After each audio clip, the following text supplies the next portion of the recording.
Well, listen, we love having you in. He's our staff head shrinker, and we call him a lot for personal reasons, but he never sends us a bill. That's why we like you so much, Doc. Lots of talk, the Ryder Cup, about leadership, and that's sort of a vague term. What exactly is leadership? Yeah, you know, in psychology, interestingly enough, there's a body of research about what leadership is, and they've identified, essentially, distilled it down to 3 leadership styles, right? You have authoritarian leadership, which is essentially a top-down approach. Think of Bobby Knight as a basketball coach, right? It's my way or the highway, do exactly what I tell you to do, and no voices of dissension. And the second type of leadership is participatory leadership, right? Which is everyone who's involved gets a voice and it's collective. And if you look at, and the third style is laissez-faire, which doesn't really merit a conversation. But if you look at the different leadership styles in the Ryder Cup and President's Cup over the last many years, Freddie Couples and all the coaches, but you see Hal Sutton and Tom Watson both have that authoritarian leadership style.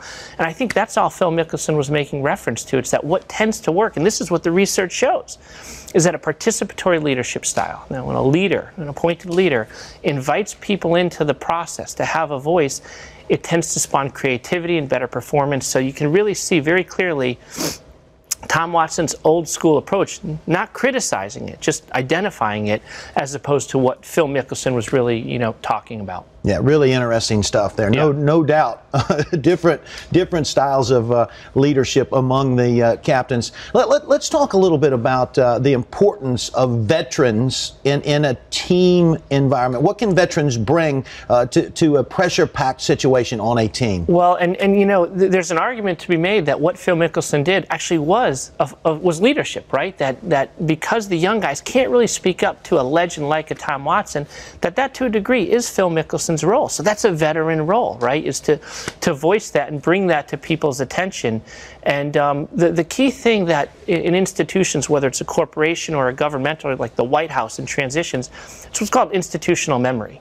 So when you have a guy like a Phil Mickelson, I mean, again, that's an example. Phil Mickelson saying, when we've been successful, here's what worked. That's an example of institutional memory. And so that's what veterans bring to a team. Matt Kuchar more and more is getting experience with these things.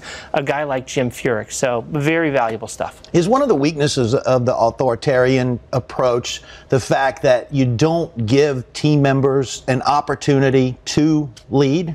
Well, that's exactly what happens. And not only that, it disenfranchises people. So what research shows is that out of the participatory leadership style, it spawns more creativity. It's Steve Jobs, right? Steve Jobs, or even if you look at what happens at Facebook, they created an environment and a culture for creativity.